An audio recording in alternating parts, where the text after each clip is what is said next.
da gravação. Vamos ver. Agora sim, tenho a confirmação da gravação. Bom dia a todos, bem-vindos à disciplina. Bom dia, bom dia. Bom dia, professor. Olá. Bom dia, professor. Bom dia, Gabriel. Bom dia, Isabelle. Bom dia, professor. Bom dia, professor. Bom dia, Ellen. Bom dia, Maria professor. Luísa.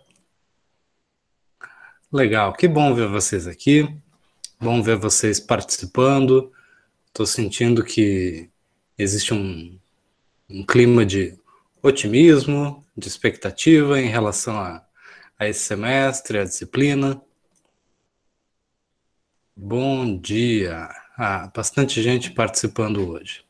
Bom, primeira aula a gente espera que seja bastante gente presente, né?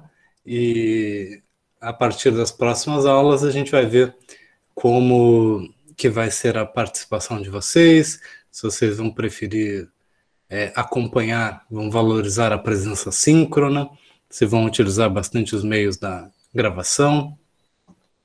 Vamos falar sobre isso e vamos hoje fazer uma introdução à nossa disciplina.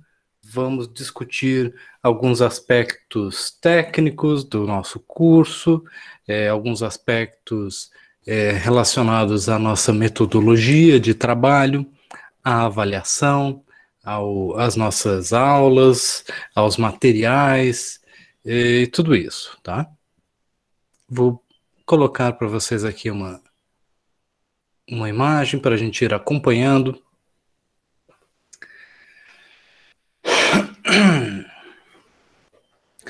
Muito bem, eu já me apresentei, sou o professor Fernando Najib, eu já sou professor efetivo da Universidade Federal da Bahia desde o segundo semestre de 2019. Não faz tanto tempo assim, mas isso era o mundo antes da pandemia, né? Então, já parece que faz muito, muito tempo, né? Era um período anterior a toda essa crise que nós vivemos, apesar de que essa crise que nós vivemos já vem sendo construída há muito tempo, né? Então, eu sou professor da disciplina de Teoria do Direito e também da disciplina de História do Direito. Então, tem alguns alunos que já fizeram a disciplina comigo anteriormente, e alguns de vocês talvez vão também fazer a disciplina de História do Direito. Então, nós vamos tratar dessas duas disciplinas como disciplinas irmãs. Nós vamos analisar a teoria do direito em uma perspectiva um pouco mais histórica do que a média, e nós vamos também analisar a história do direito na outra disciplina, levando em consideração, sim, algumas questões teóricas fundamentais, tá? Então, convido vocês a acompanharem essas discussões da disciplina de Teoria do Direito em conjunto com a disciplina de História do Direito, se for possível, né? Claro que também existem outros professores, outras disciplinas, mas os materiais do curso de História do Direito também vão estar disponíveis nas mesmas plataformas que eu dou acesso para vocês no curso de Teoria do Direito, tá? Daqui a pouquinho mais a gente vai falar também sobre essas plataformas, tá? Sobre como que é o acesso ao curso. Bom, esse é o segundo semestre de 2021, já é o terceiro semestre consecutivo que nós trabalhamos no formato inteiramente à distância, e nós temos uma mistura de elementos no nosso curso. Elementos síncronos, né, a presença de vocês, que é essencial para a nossa conversa, para o nosso debate, para a gente ir avançando em conjunto nos conteúdos da disciplina. E toda a semana nós temos os nossos encontros marcados, tá? Então, nós teremos uma boa quantidade de carga horária de presença síncrona, tá? Toda semana a partir desse horário das 9 da manhã. Pelo menos essa turma, né? A turma número 2. E A aula de hoje vai ser um pouco mais curta do que a média e geralmente a gente vai ter bastante tempo para conversar, para tirar as dúvidas em sala de aula. Então eu peço para que vocês tragam também as questões para a gente discutir ao longo da aula síncrona. Só porque não só de aula síncrona se faz o nosso curso, a gente vai ter também vários materiais de estudo, daquilo que a gente chama da carga horária assíncrona, que envolve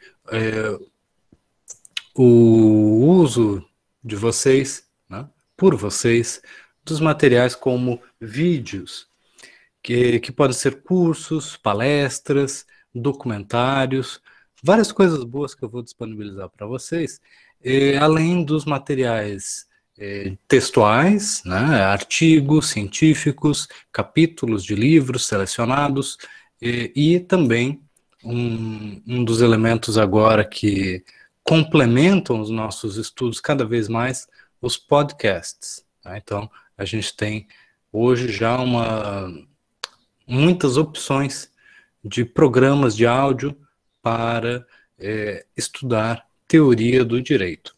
Tá? Vamos lá. Eu trouxe para vocês aqui algumas informações relativas ao nosso curso para a gente abordar, né, os diferentes tópicos que a gente precisa esclarecer para início de conversa. O primeiro ponto se refere à nossa comunicação. Eu gostaria que vocês, eu espero que vocês tenham ampla liberdade de comunicação e de participação na nossa disciplina. Vocês vão ter sempre a oportunidade de falar durante a nossa aula, apesar de que agora isso parece uma coisa, né, que até agora não se concretizou, é apenas uma ideia, mas eu espero que vocês se sintam bastante à vontade para falar durante as aulas síncronas. Vocês não precisam esperar até o final da aula para fazer perguntas ou coisas assim. Sugiro sempre que vocês usem a opção levantar a mão, e aí eu em seguida passo a palavra para vocês, para a gente evitar também conflitos de microfone. Mas tirando isso, eu incentivo ao máximo a participação de vocês. Tá? Isto porque eu me conheço há muito tempo, já dou aula há muito tempo, eu escuto a minha voz há muito tempo, e o tempo todo. Né? E vocês podem imaginar que isso é terrivelmente entediante. Né? Se é entediante para vocês ficarem escutando o professor falar por horas e horas, sem parar, mais ou menos nesse mesmo tom monótono, né, é mais entediante ainda para mim. Então, eu peço para que vocês participem, que eu possa ouvir vozes diferentes, para que a gente possa interagir um pouco mais ao longo da nossa disciplina. Está acompanhando, Isabelle? Tá, legal.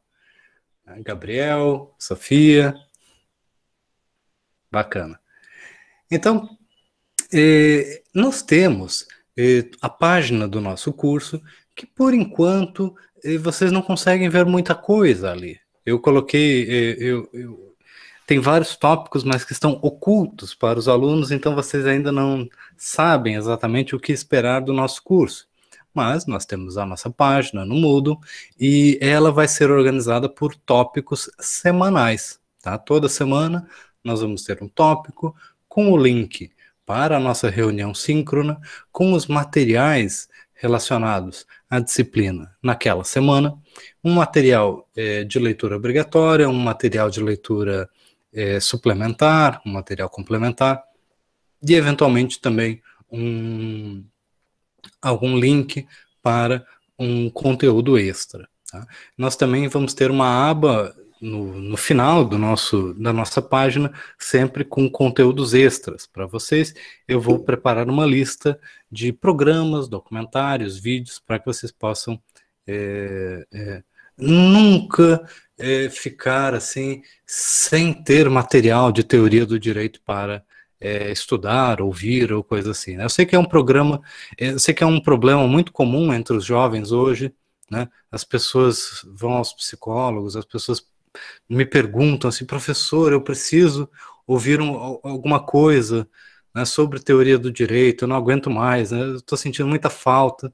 E aí a gente tem programas, entrevistas, debates, tudo para vocês escutarem, ouvirem da maneira mais acessível possível, né? Tudo isso gratuitamente, tá?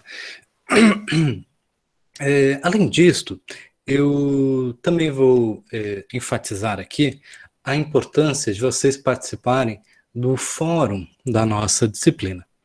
Eu sei que vocês utilizam redes sociais, grupo de WhatsApp, isso é muito dinâmico, e tudo bem, né? Mas eu queria pedir para vocês também participarem através do fórum, colocando ali as suas dúvidas, ou adicionando ali algum comentário sobre a matéria, ou ainda sobre algum texto ou alguma coisa que vocês leram, que vocês possam contribuir, alguma sugestão, porque o fórum ele é muito útil para a nossa disciplina, tá? Porque a contribuição que uma pessoa dá ao fórum, ou uma dúvida, ou uma pergunta, isso fica registrado e as pessoas podem interagir e a gente vai construindo em cima dessa discussão. Tá?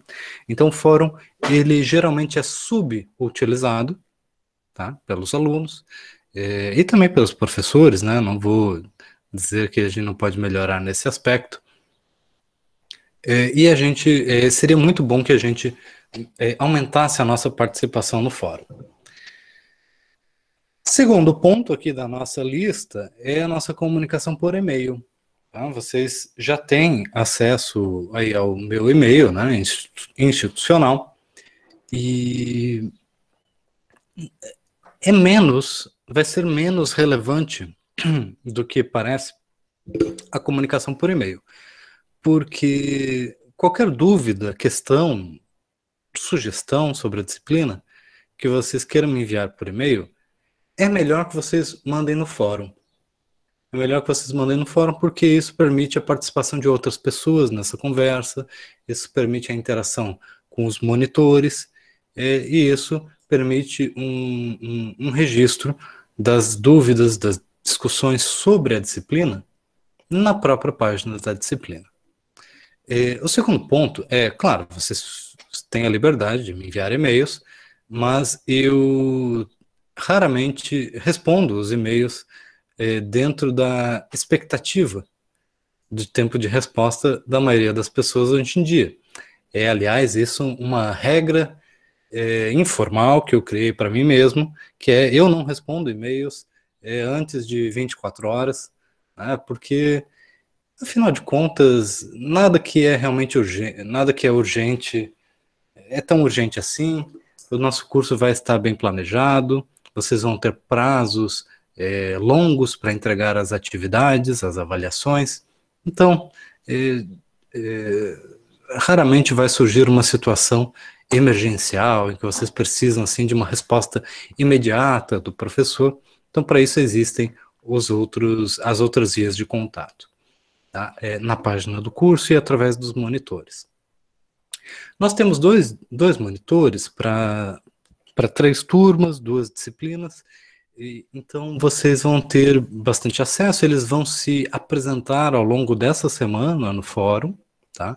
Deixando ali o contato para que vocês possam conversar diretamente com eles, e são pessoas que têm já uma formação extensa, né? Vêm de uma formação que vai além dessa graduação em Direito, já fizeram as disciplinas comigo, então podem tirar bastante dúvidas sobre o conteúdo e também sobre o andamento da matéria. Tá? Natália, você pode comentar no microfone? Oi, Só para a gente... professor. Bom Oi, dia. bom dia. Eu não recebi o e-mail do curso. Eu consegui o link da aula através de um colega que me passou a chave da turma 2, que eu sou da turma 2. Pelo Moodle, acessei e estou aqui, mas não recebi o e-mail. Bom, ótimo, que bom que você conseguiu ter acesso. Eu vou explicar também esse detalhe, porque eu tenho a lista de inscritos na disciplina e vocês sabem que cada um de vocês coloca um e-mail, né, no cadastro de vocês, no sistema da universidade, e eu, com a lista de matriculados, eu acesso a lista de e-mails e envio o e-mail, enviei o e-mail com as informações do curso, do acesso ao curso, para todas as pessoas, para todos aqueles e-mails. O que acontece é que às vezes o e-mail não é o mesmo que a pessoa usa, mas também, às vezes o e-mail cai na caixa de spam, tá? Porque como eu não posso enviar um por um, porque são centenas de alunos, eu preciso enviar as de 10 em 10, ou 15 em 15 e-mails, vários e-mails, às vezes o seu e-mail, ele bloqueia essa mensagem, tá? Por isso que isso, às vezes nem chega, às vezes não chega nem no spam, é misterioso, né? De qualquer forma, como eu falei, eu peguei a lista de e-mails a partir do sistema, dos matriculados, e enviei, tá? De qualquer forma, eu espero que não tenha mais gente com esse tipo de problema. Se vocês souberem, conversem com seus colegas, ajudem-os. Agora, a chave de inscrição, da autoinscrição do curso também está na descrição do curso, então é só quem ainda precisa procurar no Moodle, tá? São limitações técnicas, de vez em quando dá esse problema, mas como eu já vou destacar para vocês também, as nossas aulas todas são gravadas, então vocês não vão perder conteúdo. Lucas, você queria comentar? Queria fazer uma pergunta? Não, eu só ia comentar que o que parece que aconteceu foi que as pessoas da turma 1 receberam os 2 e-mails, que foi o que estavam comentando no grupo geral, que tinham recebido o e-mail tanto da turma 1 quanto da turma 2, a galera da turma 1. Bom, pode ser que tenha acontecido alguma coisa assim, mas alguns de vocês receberam o e-mail, né? Então, talvez... Eu não soube de ninguém que recebeu o e-mail da nossa turma. Só quem não recebeu, e aí a gente foi pegando com o pessoal da turma 1. Aí a gente montou o grupo no WhatsApp e foi mandando as informações. Legal. Tá, bom saber. Informação importante. Bom, você já tem um grupo, né, de WhatsApp. Tá. Isso é legal.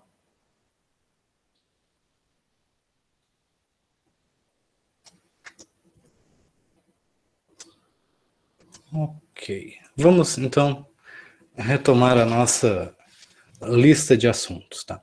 De qualquer forma, então, provavelmente então foi erro não só de ordem técnica, mas de ordem biopsicossocial, né? Como o pessoal da informática gosta de dizer que é um problema na BIOS, né? Deve ser um problema assim da pessoa operando o sistema, né? Então, então, superando essa parte do ingresso na página do curso, que espero que não tenhamos mais pessoas com essa dificuldade, pelo menos não além dessa semana, né? Eu quero destacar para vocês a importância de se utilizar o login @UFBA, o e-mail UFBA, que cada um de vocês deve ter, né? É um dever de vocês ter este e-mail. Por quê? Para ingresso na sala do Google Meet, para acesso a materiais do Google Drive, vocês vão precisar deste e-mail, tá? Peço, então, que não tentem acessar estes links com os seus e-mails outros, pessoais, tá? Com outros e-mails.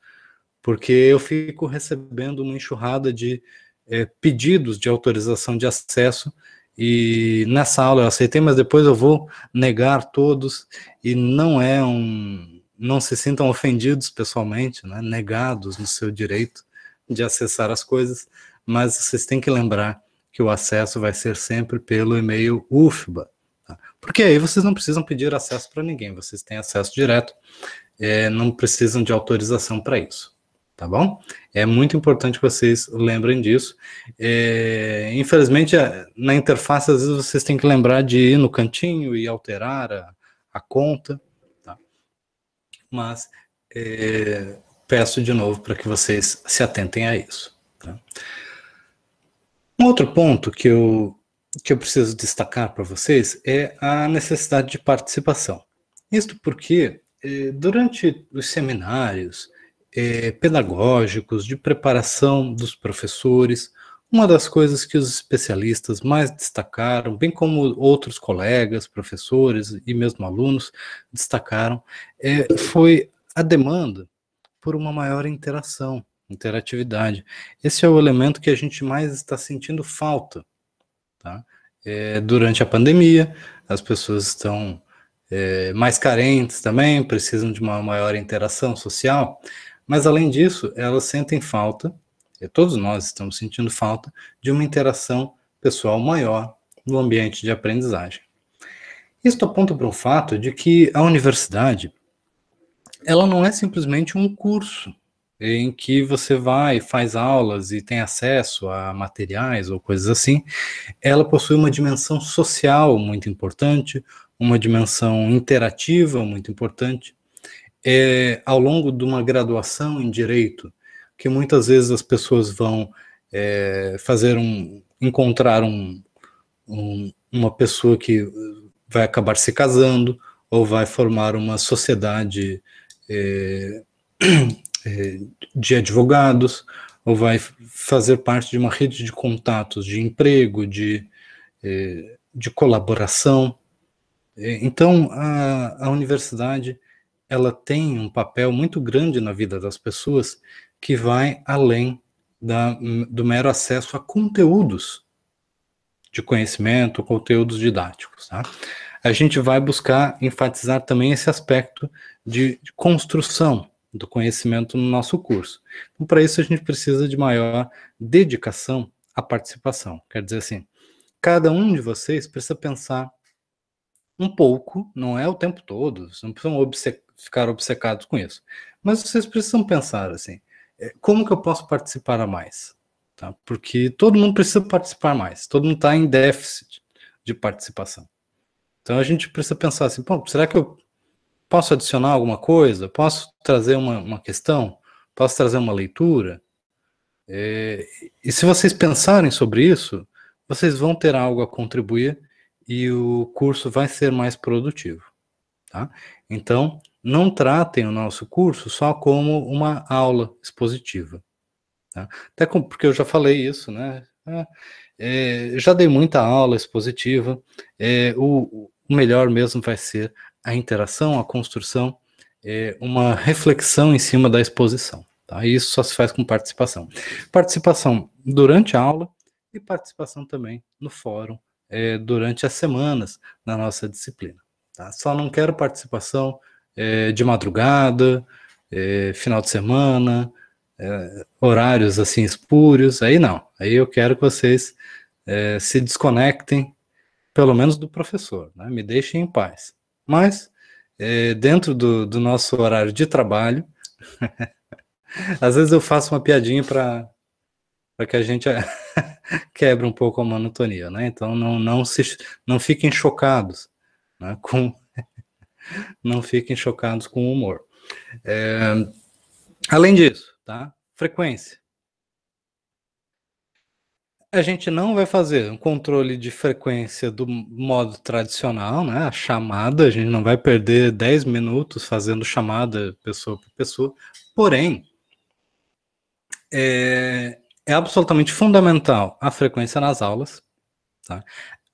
Lembrando que quem perdeu o horário, quem precisou sair mais cedo, quem não acordou porque estava com algum outro problema ou coisa assim, tudo bem, eu não vou correr atrás de vocês para que vocês tenham a presença síncrona, mas eu vou correr atrás de vocês, vou persegui-los, né, de uma outra forma, de uma forma mais cruel. Qual que é a forma mais cruel? Do estado absoluto de vigilância que as plataformas nos permitem, que é muito melhor do que fazer a chamada, é ver quem está online na plataforma do Moodle, quantas horas que você andou por ali navegando, quantas vezes você acessou os links, tudo isso está registrado, né, para que a gente faça o controle da frequência da participação de vocês, tá? Então é importante que vocês naveguem pela página, acessem os links. Eu também já adianto essa informação aqui. Vou deixar a gravação das aulas disponibilizadas no canal do YouTube, tá? A gente tem um canal no YouTube para dar maior acesso a vocês em relação às aulas. Quem quiser já pode acessar as aulas do semestre passado de História do Direito, se alguma pessoa tiver interesse nisso, mas a gente vai postando ali as aulas e outros materiais, talvez, ainda não sei, sobre a nossa disciplina, então vocês vão poder acompanhar por ali, tá? Isabelle, quer compartilhar com a gente esse comentário, Isabelle? Não, é só que a gente, às vezes, assiste as coisas e pensa que é distopia, até chegar na faculdade e descobrir que não é. Não, a distopia já é a realidade. Então, você comentou no chat, né, sobre Black Mirror, sobre as plataformas, a vigilância, o controle, tá? Então, a gente precisa ser muito consciente, né, sobre a nossa presença online, sobre os instrumentos que a gente utiliza, e sempre levar em consideração que esses instrumentos, eles não são, né, neutros, e eles não são também desconectados das relações de poder, né? Gabriel Moura fez um comentário ali que eu acho que tem a contribuir para a nossa discussão.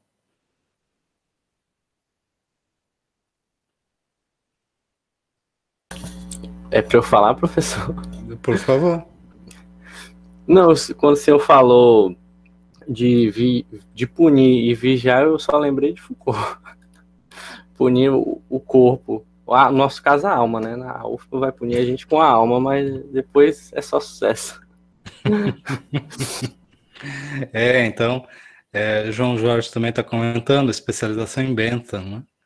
A gente agora tem técnicas, né? O desenvolvimento de técnicas novas de interação social, de relações de poder, né? A relação de ensino, e aí vamos pegar essa tangente porque vale a pena, tá? A relação de ensino, ela nunca foi desconectada de uma relação de poder, tá? Isso desde lá da antiguidade, tá? Sócrates estava ensinando os outros, e Aristóteles e não sei quem, né? A relação de conhecimento, ela é sempre uma relação, muitas vezes, que reproduz uma hierarquia, né, entre professor e alunos, né, reproduz ou se insere num contexto institucional, né? A pessoa vai ser enviada para a escola ou para uma instituição de correção, né, para ser moldada, para ser doutrinada, para ser preparada para alguma coisa, para se tornar útil em sociedade. Então, acima de tudo, a gente não vai dizer aqui, a gente não vai ser naif, né? A gente não vai achar que a gente vai fazer um ensino completamente desconectado das relações de poder, de outros elementos da sociedade, porque, pelo contrário, toda a relação do conhecimento envolve isso, que a gente precisa ter consciência disso. Tá? Tendo consciência disso, a gente tem menos opressão, menos desigualdade, menos ansiedade, menos problemas. Tá? Porque o meu objetivo aqui é participar, junto com vocês, de um processo de construção de autonomia, de conhecimento, né, de desenvolvimento de habilidades cognitivas, intelectuais, mas também sociais. Né?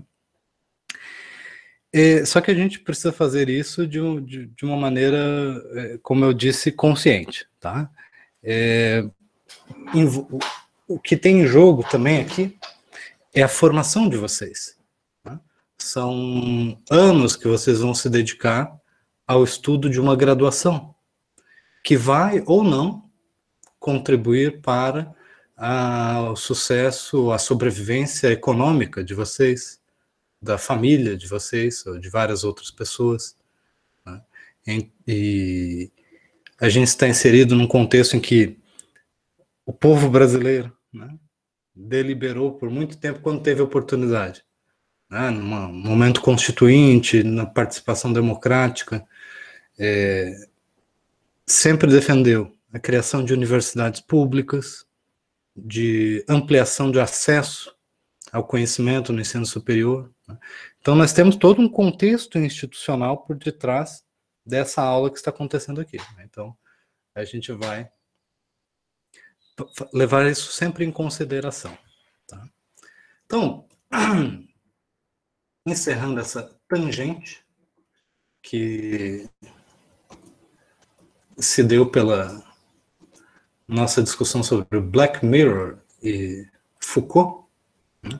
Vamos voltar à nossa lista de informações, tá, que a gente precisa para o nosso semestre, que está só começando. Tá? Falei sobre participação, sobre frequência, e agora eu preciso falar sobre avaliação. Que a avaliação ela pode ser a etapa mais cruel do processo de ensino de vocês, porque é o momento em que a relação de desigualdade que existe entre nós se mostra mais clara, né? Eu tenho o poder de atribuir notas a vocês. E essas notas, dentro dessa autonomia que o professor tem, vai decidir se vocês passam ou não na disciplina. Isso tem um impacto na vida de vocês. E não é por acaso que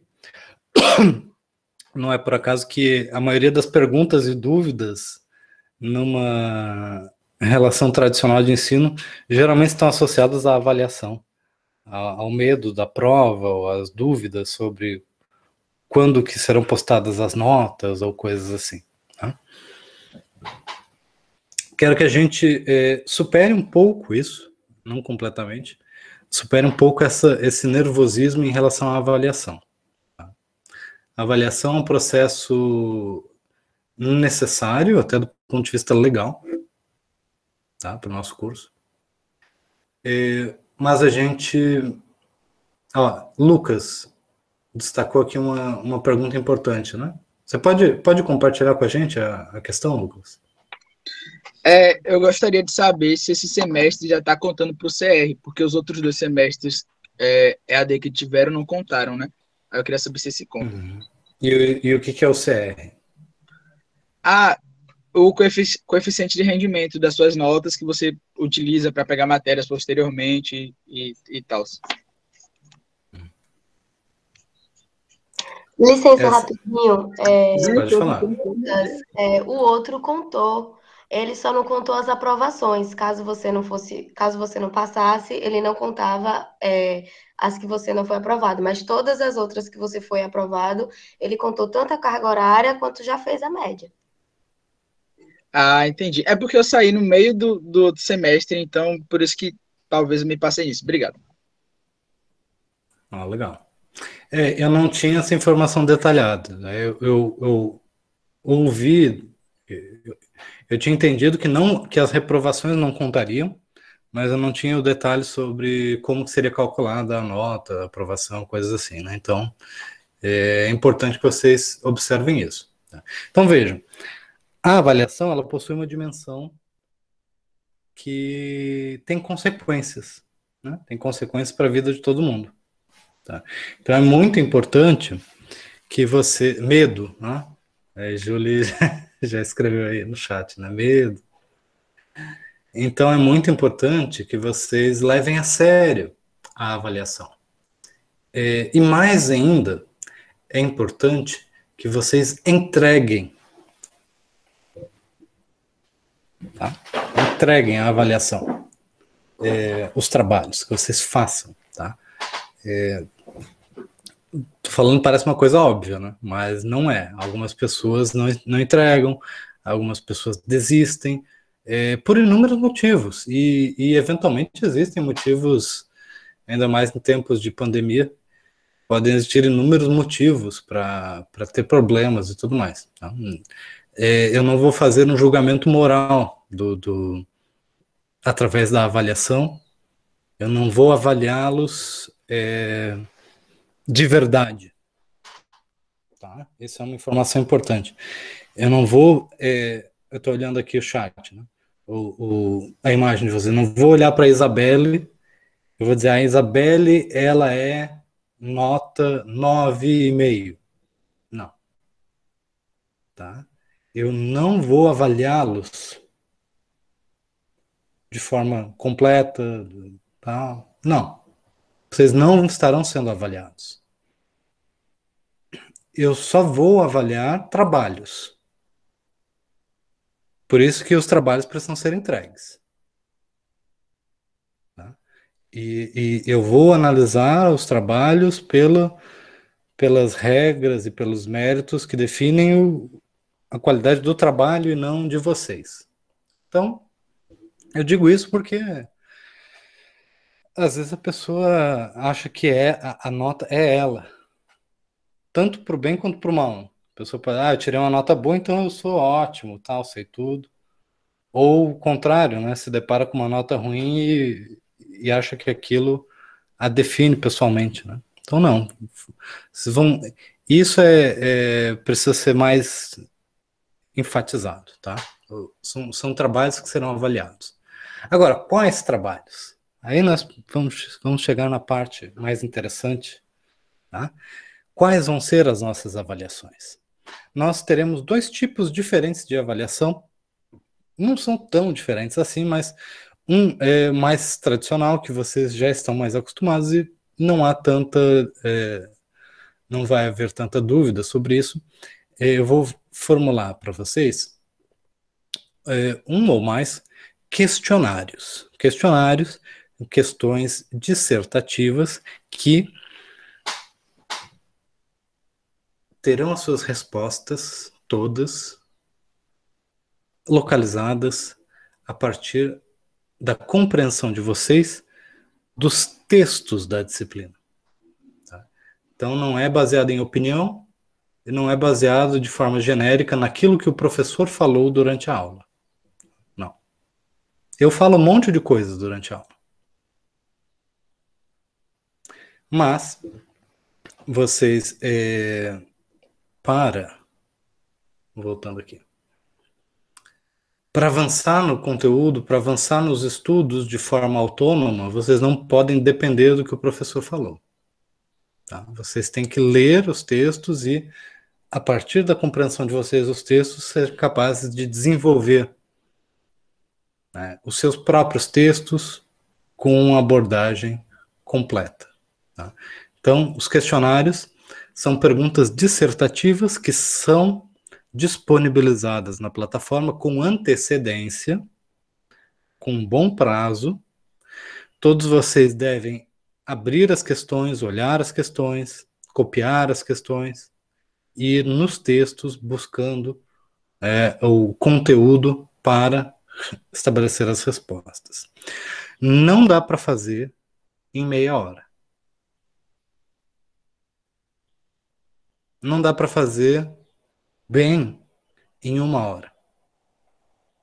Vocês vão precisar reservem aí pelo menos 4 horas nesses meses que nós temos aí, ou mais, né, para a realização dessa atividade. É importante. Não deixem para a última hora. Não é difícil.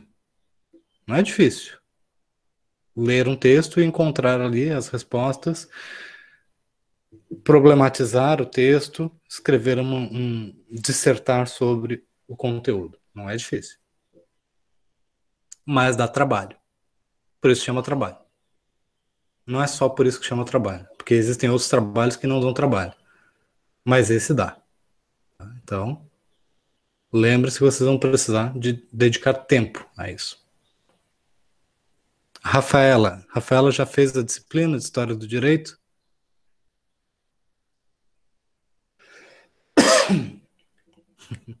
Tá.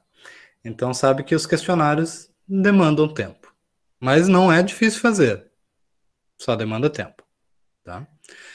Segundo ponto, segunda avaliação. Temos dois tipos de avaliação. Um mais tradicional. Ó, é só não deixar para a última hora. Depois peçam para Rafaela compartilhar a sua experiência.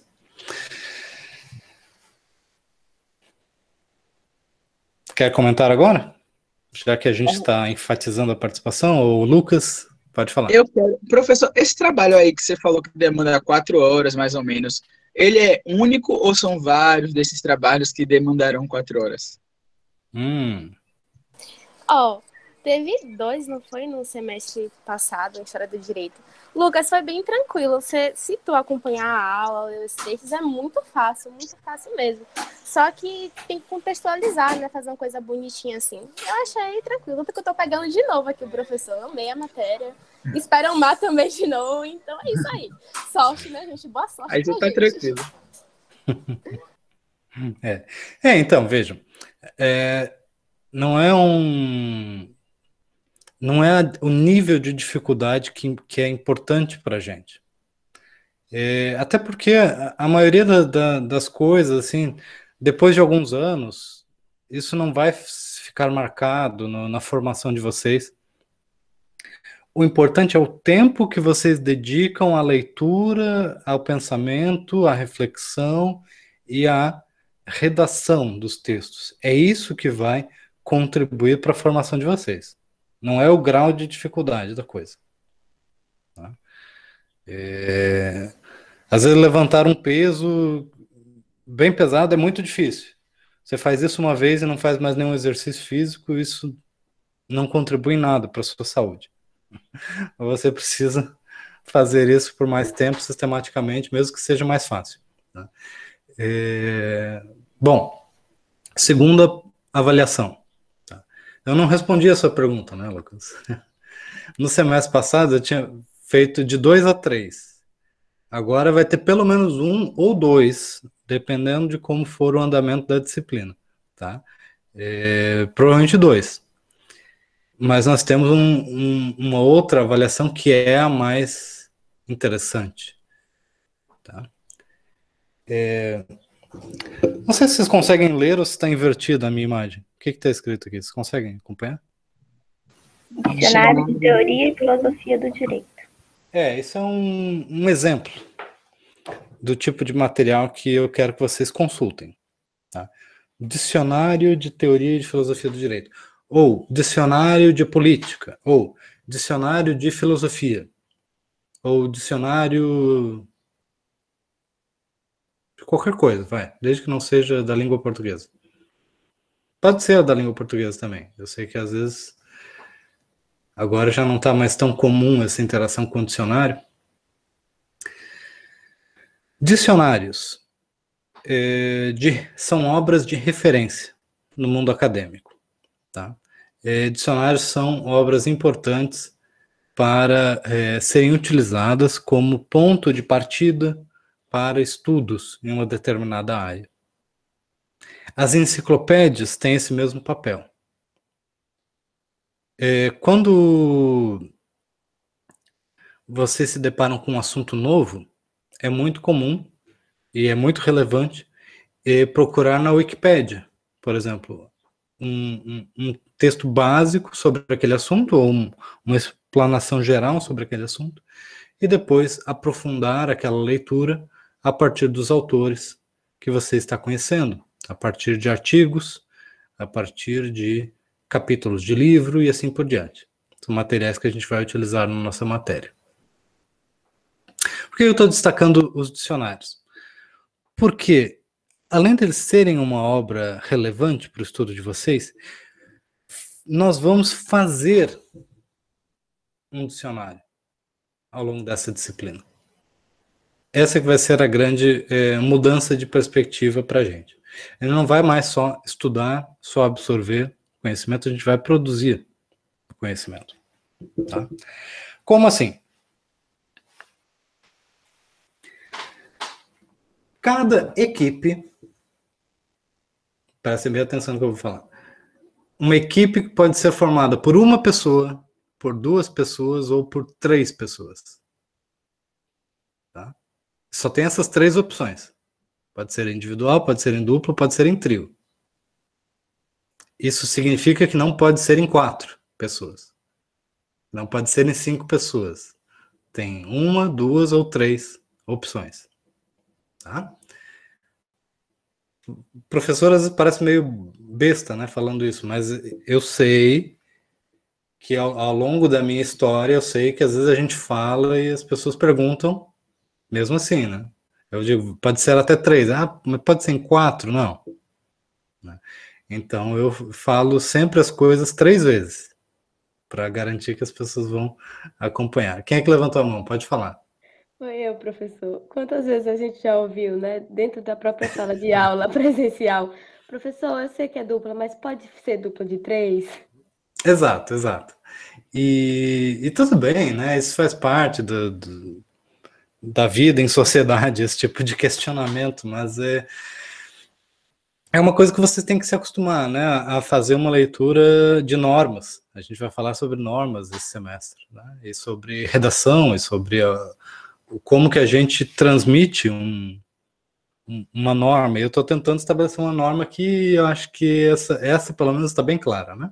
Quantas pessoas que você pode fazer sozinha? Sim. Enfim, né? Ok. Não vou mais falar sobre isso, já falei. Tá? Então agora não tem mais dúvida. Cada equipe vai escolher um verbete.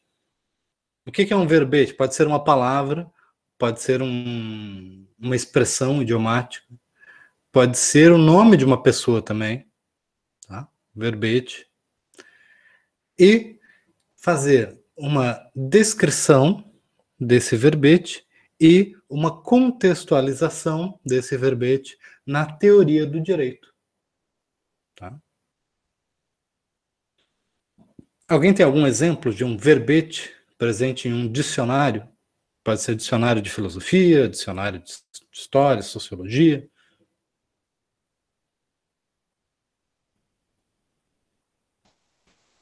Por exemplo, se você achar Karl Marx em um livro, você contextualiza em que ele contribui para a teoria do direito, tipo CLT? Então esse é um exemplo clássico. Um verbete pode ser o nome de um autor. Então, frequentemente a gente vai encontrar em dicionário de política, sociologia, de direito. Karl Marx. Aí, geralmente, o início do verbete é assim, né? Nascido em tal lugar, em tal ano, em tal contexto, é conhecido como autor de tais e tais obras, influente na formação do comunismo, nas revoluções tais e tais, e em tais e tais áreas. Essa é uma introdução. Aí depois a gente vai mergulhar na teoria do direito. E aí nós temos uma via de mão dupla, tá? Que é como que o autor influencia a teoria do direito e como que a teoria do direito, né, interage ou analisa esse autor. Ou quais são as ramificações. Então, no caso no exemplo que você deu, quais são as contribuições de Marx para a teoria do direito, e aí talvez destacando também a teoria marxista do direito, ou as influências marxistas nas diferentes teorias do direito, ou a crítica à teoria. E aí a gente tem muitas opções de abordagem.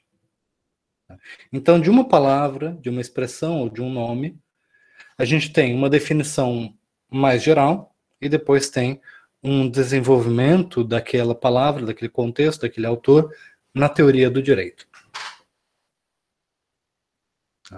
Pode ser um nome ou pode ser uma palavra mais abstrata. Professor? Sim. é comum nesse trabalho o professor orientar ou direcionar para alguns ou fica a critério? Até para dar uma densidade maior, como a sua experiência é grande, então eu acredito que o professor já tenha um direcionamento até para que a densidade dos trabalhos seja maior. Sim, sim.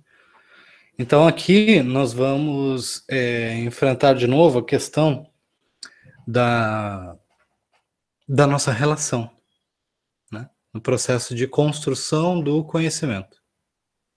Então eu vou aqui estar cumprindo um papel de orientar, né, de contribuir com referências, com comentários, com análise, em especial se vocês não demorarem para começar, né, vocês não deixarem lá para o final do semestre. Então, a gente vai, ao longo do semestre, discutindo essas questões. Eu posso trazer em aula muitas dessas discussões, e eu vou oferecer para vocês um cardápio de verbetes, né, que são apostas seguras, né? Uma aposta fácil é um verbete estado, super denso, super extenso, tem muita história aí, tem muito na teoria do Estado sobre teoria do Estado, teoria do direito, sobre o verbete Estado. Soberania, liberdade, igualdade, contrato, Kelsen, um autor muito importante. Existem inúmeros verbetes, eu já vou sugerir vários. Agora, vocês também têm autonomia e eu vou respeitar a autonomia de vocês, tá? A teoria do direito, ela oferece para a gente um conjunto de ferramentas intelectuais para analisar o direito como um todo. Tá? Então, ela nos oferece as bases teóricas, mas também os instrumentos para analisar o fenômeno jurídico como um todo, envolvendo norma, sistema jurídico, elementos de coerção, de liberdade, de direitos e deveres, Estado, sociedade, tudo isso. Como o fenômeno jurídico, ele vai estar inserido num contexto econômico, num contexto político, num contexto cultural, num contexto histórico, né? Para resumir aí. Então isso significa que a gente pode analisar um conceito da economia, da cultura, da sociedade, pela ótica da teoria do direito. E esta definição, ela é dinâmica, ela vai se expandindo quanto maior é a autonomia das pessoas, quanto mais diversa é a nossa participação. Então, alguns anos atrás, não era muito comum se falar sobre o feminismo na teoria do direito. Hoje a gente já tem trabalhos inteiros que vão falar sobre a teoria feminista do direito. Porque tem tudo a ver. Tem tudo a ver. Uma teoria sobre o gênero, sobre como as relações entre homens, mulheres, relações em torno de definição de gênero, dentro de uma sociedade ou de diferentes sociedades, como que isso influencia o funcionamento do direito, do fenômeno jurídico, o que uma teoria contribui para a análise da outra, e assim por diante. Então isso, a gente pode adotar uma perspectiva de raça, de cultura, de ciência, de bioética, de medicina. Né? A gente está vivendo um contexto sanitário, um contexto tão complexo, né? Biopolítica. Então, existe uma gama muito grande de temas que a gente pode abordar aqui, tá? Lucas. Eu queria saber se, assim, caso nós peguemos um termo que seja passível de opinião, nós poderíamos por mais que seja uma análise completa, ter uma análise parcial, ou seja, tipo, imprimindo opinião, ou se seria mais só expositivo e não com valor de opinião? Aí eu vou destacar para você um ponto que é aquilo que eu estava mencionando antes. O que a gente tem a aprender aqui, o que a gente tem a desenvolver aqui, enquanto aquilo que vai contribuir para o nosso desenvolvimento intelectual, para a melhoria das nossas habilidades de análise, de estudo, de tudo mais. Eu não vou dizer, eu não quero convencer ninguém de que o que a gente faz relacionado ao conhecimento está livre de opiniões, está livre de valores, ou está separado de um conjunto maior de crenças. Não é isso. Mas eu mencionei para vocês também a importância de se analisar o trabalho. Então eu não vou estar interessado em analisar a opinião de cada um. Eu vou estar interessado em contribuir para que cada um de vocês, do início da disciplina para o final da disciplina, no final da disciplina, tenham uma qualificação maior no sentido de serem capazes de desenvolver um trabalho de maior qualidade. Eu não posso estar interessado em mudar a opinião de ninguém, nem em atribuir nota à opinião de alguém, nem nada. Então, a ênfase, o núcleo de nenhum desses trabalhos vai ser de caráter opinativo. O que não quer dizer que a opinião não tem espaço dentro das nossas conversas, das nossas discussões, ou mesmo do processo anterior ao trabalho. A gente já consegue deduzir muito das opiniões simplesmente pela escolha do tema. Simplesmente pela forma de abordar um tema. Simplesmente pelas escolhas que a gente faz.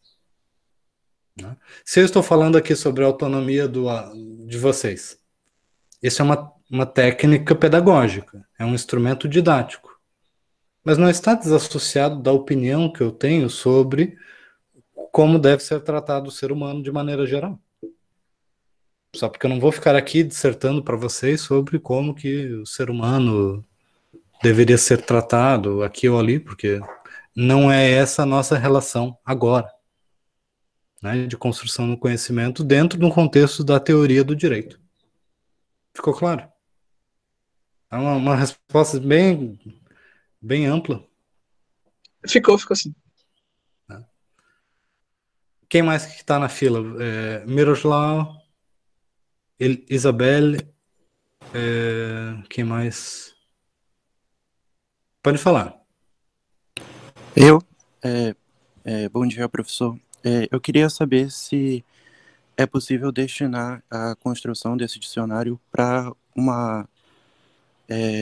um certo campo específico. Por exemplo, a ideia que eu tive seria de fazer um dicionário marxista de teoria do direito, porque Marx ele tem uma contribuição muito extensa em relação a uma teoria de extinção do Estado, né? Então, verbetes, por exemplo, qual é a concepção marxista de Estado em relação a um certo desenvolvimento das forças produtivas para impedir que as classes se extinguam umas às outras, né? Então, também outros verbetes, por exemplo, o que é uma ditadura, quais são os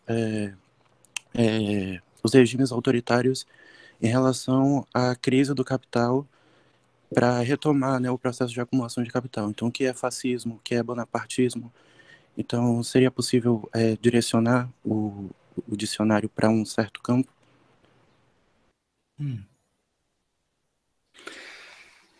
Eu não entendi exatamente qual que é a parte da pergunta e como você visualiza o que seria uma proposta, porque, veja você, para explicar.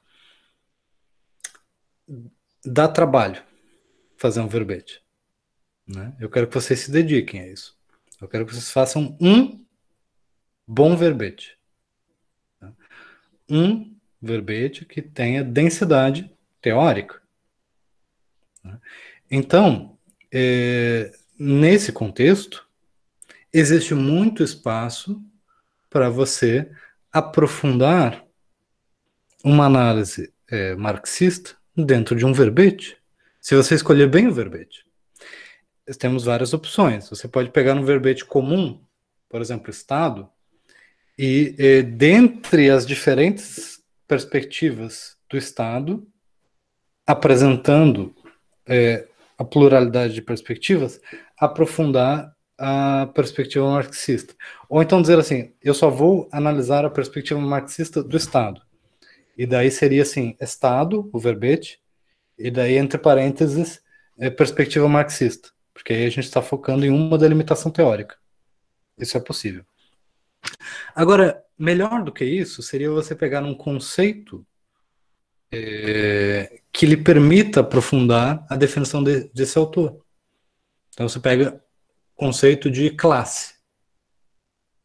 Aí, perfeitamente cabível uma análise marxista do ponto de vista da teoria de como isso se conecta com a teoria do direito. Né? Ou mesmo um conceito mais amplo, como capitalismo. Agora, o que eu pediria para vocês, de maneira geral, é perceber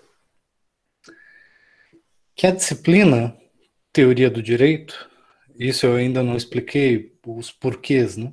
Mas a disciplina teoria do direito, ela não é uma teoria do direito. Ela é uma disciplina que precisa oferecer para a formação de todos vocês, né, um conhecimento sobre a pluralidade de teorias existentes numa perspectiva não hierarquizada. Isso significa dizer que eu, Fernando Najib, professor, eu não vou apontar para você ou para qualquer um dos seus colegas e dizer assim, esta é a teoria certa. Eu vou me abster de fazer essa análise neste momento porque não é relevante. Eu não vou contribuir em nada para vocês se eu disser o que é o certo. Esse não é o meu, como eu vejo o meu papel aqui. Eu quero que vocês desenvolvam as suas habilidades, as suas competências, o seu conhecimento, a sua formação crítica. Então, se, por exemplo, você escolher um conceito mais amplo, é importante que exista na definição do conceito essa pluralidade de perspectivas. Se você não quer fazer uma análise de diversas perspectivas, você quer adotar uma perspectiva teórica específica, isso é muito bem-vindo, porque isso permite um aprofundamento da análise. Então, em vez de fazer uma análise genérica, que o pluralismo ele nos limita em profundidade, né? Se eu vou analisar diversas teorias, eu não consigo aprofundar. Esse é o problema do pluralismo. Né? Mas ele é necessário do ponto de vista disciplinar. Então você pode escolher, como eu mencionei, um conceito mais específico, como mais-valia. Mais-valia é um conceito excepcionalmente útil para você aprofundar a perspectiva marxista dentro de um dicionário. Faz sentido o que eu falei? Sim, sim. Quem mais? Seguindo aí na fila. Oi, Cássio, tudo bem? Diga. Eu tenho um pouquinho de medo, assim, sabe, de fuga do termo. Então, quando você deu o exemplo do verbete com nome de pessoa, eu já anotei tudo aqui. Aí, você podia dar um exemplo também de mais ou menos como construir o verbete de termo, que era o que você estava discutindo com o Miroslav, tipo, mais ou menos um mapa de como construir um verbete da palavra Estado, ou da palavra cidade, sei lá. Legal. Depois eu passo mais informações detalhadas, técnicas, digamos assim, sobre extensão, referências, tá? Vai precisar ter referência bibliográfica, tudo isso. Mas de forma muito rápida, o que eu vou falar é o seguinte. Sei lá, vamos pegar aqui qualquer coisa. Peguei ética do discurso. Aí começa assim. A ética do discurso tem como marco fundamental a publicação de Transformação de Filosofia, etc. Peguei aleatoriamente. Tá? Por quê? Porque todo verbete começa mais ou menos igual. todo verbete começa de forma genérica, de forma a inserir aquela palavra dentro de um contexto maior. Tá? Se é uma palavra que também tem uma designação do senso comum, né, como liberdade, aí você pode usar de um início vernacular. Assim, qual que é a origem dessa palavra, ou como que essa palavra é usada no senso comum. Mas só como ponto de partida. E aí, do senso comum para a teoria. E aí a gente entra no cerne do vocábulo, né? Para a nossa disciplina, que é como essa palavra se insere nas teorias do direito. Né? Lembrando dessa ideia de que existe uma pluralidade de perspectivas, e aí a gente vai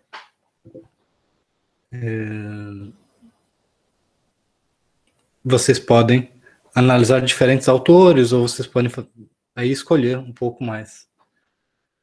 Tá? Valeu, prof. Legal. Próximo, era o João, depois o Jean, é isso? Sim. Professor, bom dia. Em determinado momento, o senhor disse que o fenômeno jurídico está inserido dentro das relações e fatos sociais. Esse fenômeno jurídico, resumidamente o direito, possui interdependência? Ele consegue ser independente desses fenômenos? E o seu surgimento? Ele surgiu inserido nesses fenômenos ou ele foi coagente desses fenômenos? Ele surgiu no mesmo momento? Você está perguntando se o direito ele surge a partir de outras coisas, se ele é determinado por outras coisas, se ele, por sua vez, determina outras coisas, né? Exatamente. Tá. Então, vou responder de uma forma que eu acho muito importante que você entenda a forma como eu estou respondendo. Tá? Então, atenção agora. News Flash. Vamos lá. Mais importante do que eu definir para você agora se o direito é determinado por uma coisa ou determina as outras, ou se ele surge antes ou depois, é a gente perceber que esse é o tipo de pergunta que estrutura uma pluralidade de diferentes teorias. Existem diferentes teorias sobre o direito, justamente porque existem diversos caminhos para responder esse tipo de pergunta. Tá? Então, o que eu preciso que vocês tenham ao final desse semestre? A capacidade de buscar responder essas questões da sua própria forma, pela sua própria perspectiva, mas principalmente, serem capazes de identificar como que diferentes autores, diferentes teorias abordam esse tipo de questão. Então, por exemplo, quem estudou um pouco de marxismo vai dizer que o direito ele faz parte de uma superestrutura que ele parece ser um pouco mais determinado pelas relações econômicas de produção do que capaz de determinar qualquer coisa. Então, numa leitura inicial do marxismo, é muito comum que as pessoas tenham essa perspectiva de que existe um processo de produção da realidade material, as pessoas fazem as coisas que elas precisam para viver, comer, produzir em sociedade, e o direito vai ser uma camada, digamos assim, um pouco mais superficial e determinada pelo sistema econômico. Eu digo isso porque essa é a versão mais superficial do marxismo, de que uma coisa é determinada pela outra. Digo mais superficial porque é fundamental no marxismo o pensamento dialético. E se é dialético, então existe uma relação de mão dupla, não uma relação linear entre uma coisa e outra. Então já exige um aprofundamento na própria filosofia dialética e conhecimento histórico nesse sentido. Aí uma outra perspectiva marxista seria dizer que existe uma inter-relação, uma relação dialética entre o direito e a economia. Então, a dimensão econômica e a dimensão jurídica. Tá? Uma outra perspectiva mais anterior ao marxismo, e que hoje já nos soa muito estranha, já é muito incomum, que o marxismo ele contribuiu muito para a formação intelectual da modernidade. É a ideia de que as ideias é que guiam o mundo, o idealismo. O idealismo é uma vertente filosófica que tem influência em diversas áreas, mas na teoria do direito ela já foi muito influente e ainda é em alguns autores, em algumas pessoas. A ideia de que as ideias, as crenças, é que movem a humanidade. Né? De que os ideais de justiça é que determinam o funcionamento do sistema jurídico. Então, nessa perspectiva, você vai dizer assim, existem autores que vão dizer que o direito ele é determinado pelo senso de justiça das pessoas. Uma perspectiva mais sociológica, mais comum na sociologia, vou dizer assim, vai enfatizar muitas vezes o contrário, vai dizer assim que o senso de justiça das pessoas muitas vezes é orientado por aquilo que elas veem operando no funcionamento do sistema jurídico. Quer dizer assim, as pessoas veem que o governo proibiu tal coisa e liberou outra coisa. Então elas, principalmente se apoiam o governo, elas começam a achar que tal coisa proibida é ruim e tal coisa permitida é boa. Existe uma decorrência, uma relação assimétrica, né? Porque no fundo existe uma relação de poder, né? De interação social. Uma outra perspectiva pode ser cultural. Você pode dizer que diferentes culturas podem ter diferentes concepções, e aí o direito ele vai ser culturalmente situado, contextualizado. Em outras palavras, não quero dar uma resposta para esse tipo de pergunta agora. Eu quero que a gente perceba que esse tipo de pergunta vai ter diferentes ramificações teóricas. E que na formação de vocês vão ter diferentes instrumentos para abordar o mesmo tipo de questão. E mais importante, é por isso que existe tanta controvérsia no direito. Não é porque não existem respostas às questões. É porque sempre existe mais de uma resposta. Existem muitas respostas. E esse é o problema. A gente tem muita resposta para pouca dúvida. A gente tem muitas respostas e às vezes o que a gente precisa é ter um pouco mais de dúvida em relação à certeza dessas respostas. Essa é uma perspectiva filosófica ceticista.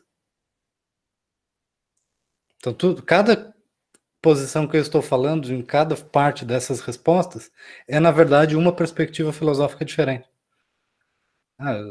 O professor tem múltiplas personalidades, né? Porque ele consegue responder cada um de um jeito. Porque é assim. Né? A nossa disciplina ela precisa abarcar diferentes perspectivas. Né? Então, a gente vai continuar falando sobre essas coisas. Só que a gente não pode ter pressa. Se a gente tiver as respostas para essa pergunta, deixa eu só voltar aqui. O Alan, né, falou sobre fenômenos jurídicos, relações de sociedade, então, não independente e tudo mais, tudo mais. Se a gente tiver todas essas respostas, no primeiro dia de aula, a gente não precisa fazer um curso. Porque daí a gente não vai realmente, né, desenvolver conhecimento. A gente só vai pegar o conhecimento e reproduzir. Jean. Professor, ainda sobre a questão do trabalho, do verbete. Uhum. Eu olhei o programa lá no AVA e não identifiquei uma data. Eu acredito que o professor vai desenvolver. Não sei se é o momento. Estou perguntando, não sei se é o momento. Sim, sim. A outra questão é sobre o formato desse trabalho. Ele tem um formato com regras da BNT e se ele vai ter uma apresentação ou é só um trabalho escrito. Todos esses detalhes técnicos eu vou postar com mais detalhamento na plataforma, tá? Então, prazo, quantidade de texto, quantidade mínima de referências bibliográficas. Tudo isso a gente vai ter essas informações mais detalhadas, tá? E só um detalhezinho, professor, só sobre essa última pergunta, eu fiquei curioso, uma questão, eu já entendi que o desenvolvimento vai se dar no curso, lógico. Sobre a lei de propriedade digital, geral de propriedade digital, com base nessa contextualização que o professor fez, eu posso dizer que o direito surge de uma demanda social? Você pode dizer várias coisas, né? Inclusive que o direito surge de uma demanda social. O problema implícito na sua pergunta é o que, na verdade, o que é o mais importante, qual que é o fator dominante, o que mais influencia. Né? Porque se a gente abrir demais também a cabeça, a gente vai dizer que tudo influencia, né?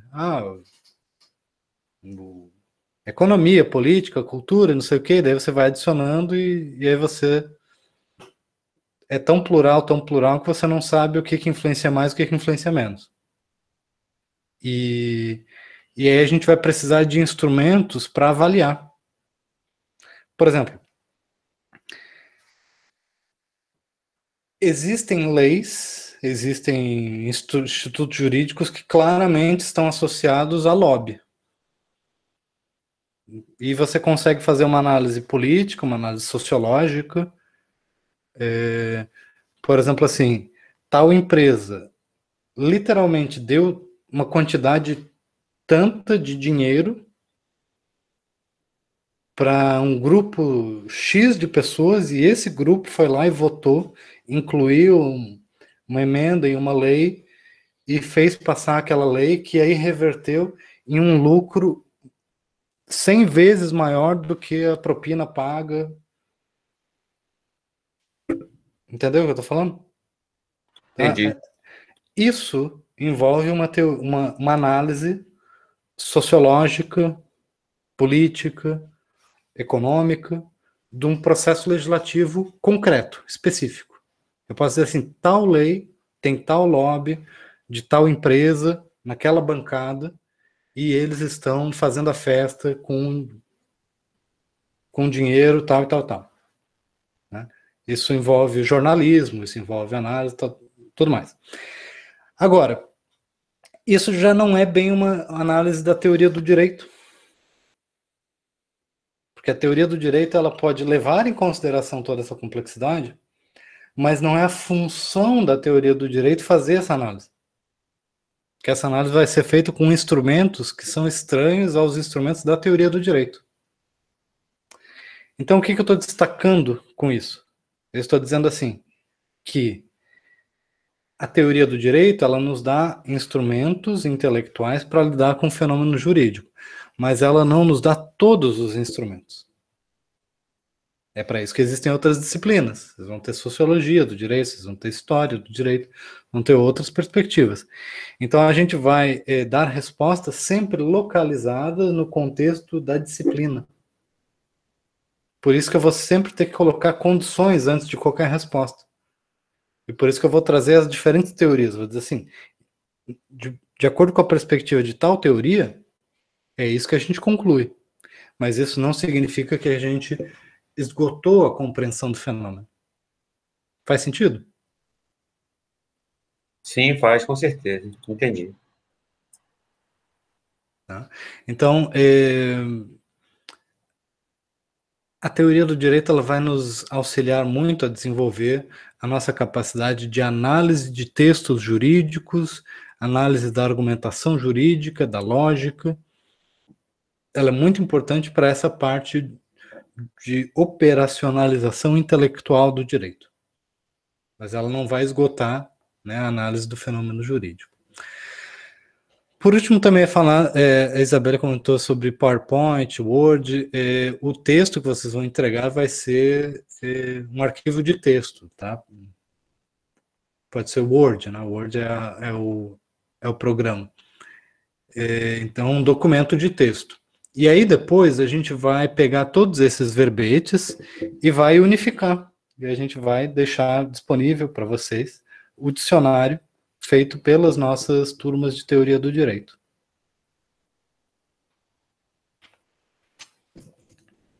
Valeu, prof. Já anotei aqui. Além disso...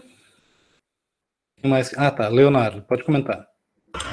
Oi, professor, bom dia. É o seguinte, se a gente, por acaso, quiser ver algum exemplo de algum trabalho de outra turma, seria possível a gente localizar algum disponível para a gente poder pegar de exemplo? Como é que funciona? Sim, eu já fiz esse mesmo formato de...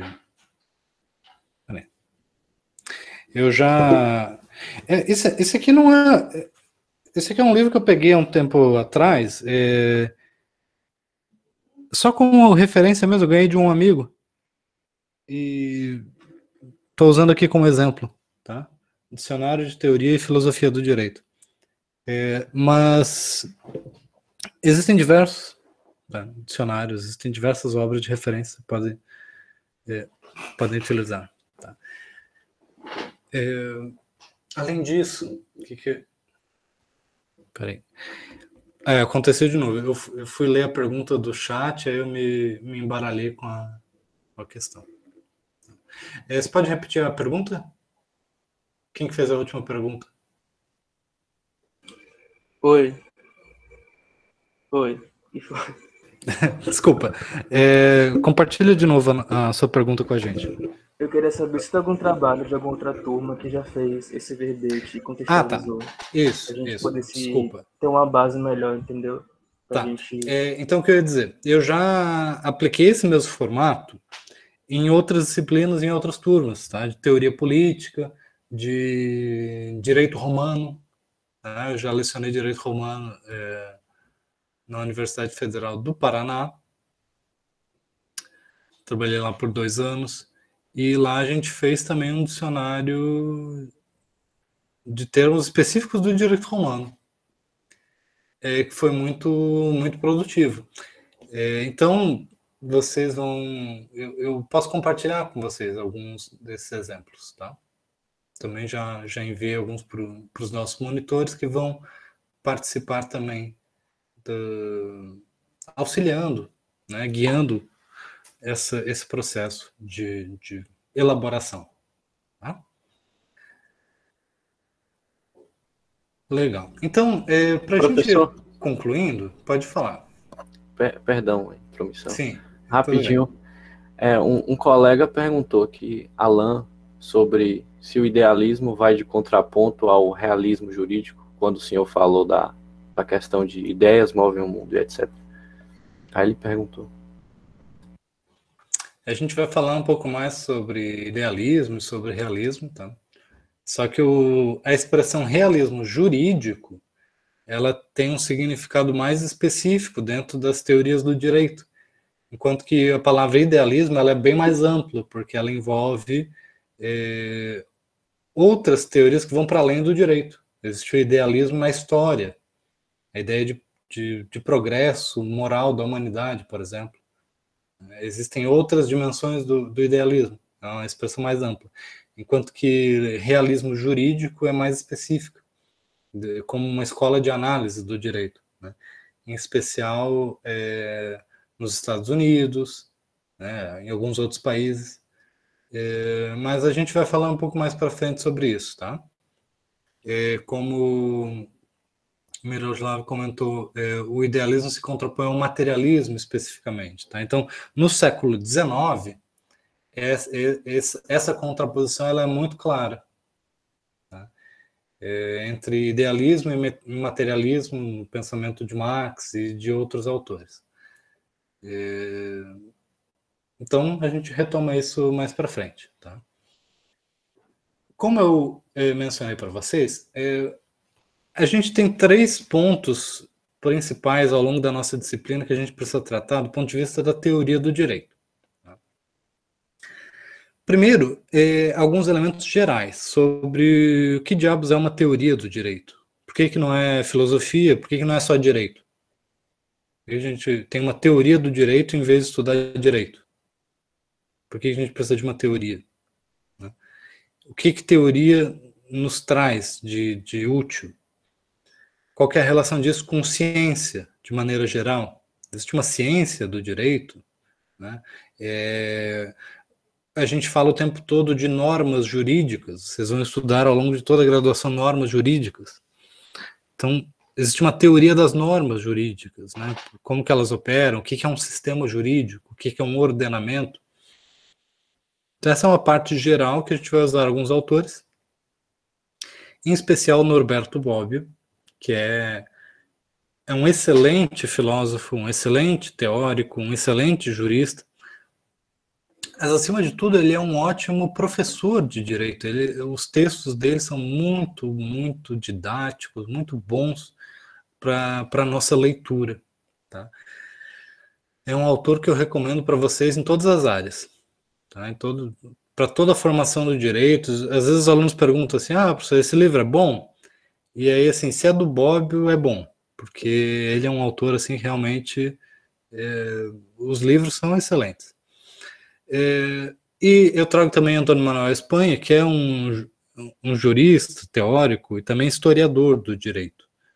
Né? E aí ele traz essa perspectiva histórica, que vai ser incorporada ao longo da nossa disciplina. Tá?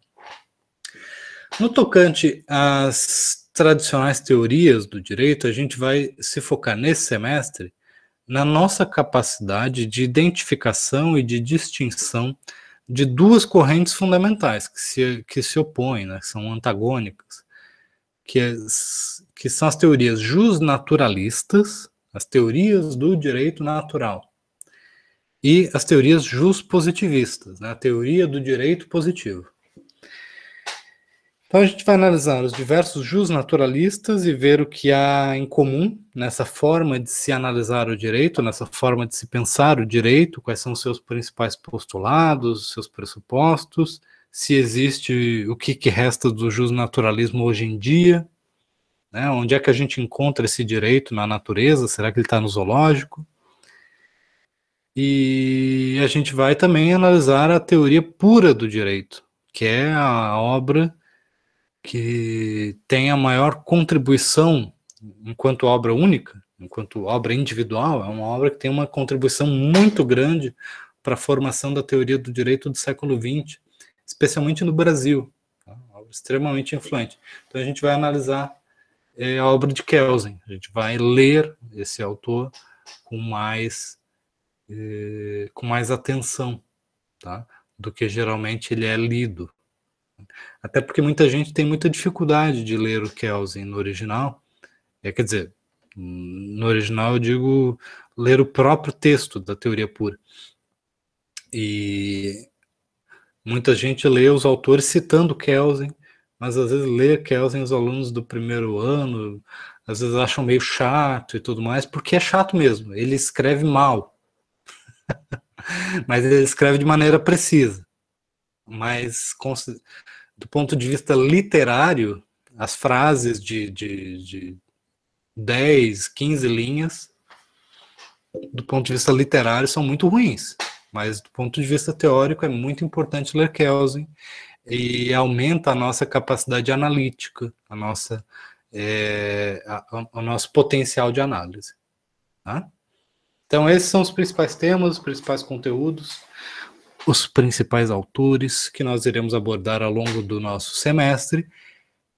Em conjunto, né, a isso, ao longo do semestre, cada um vai se dedicando a um verbete que lhe é mais próximo ao coração.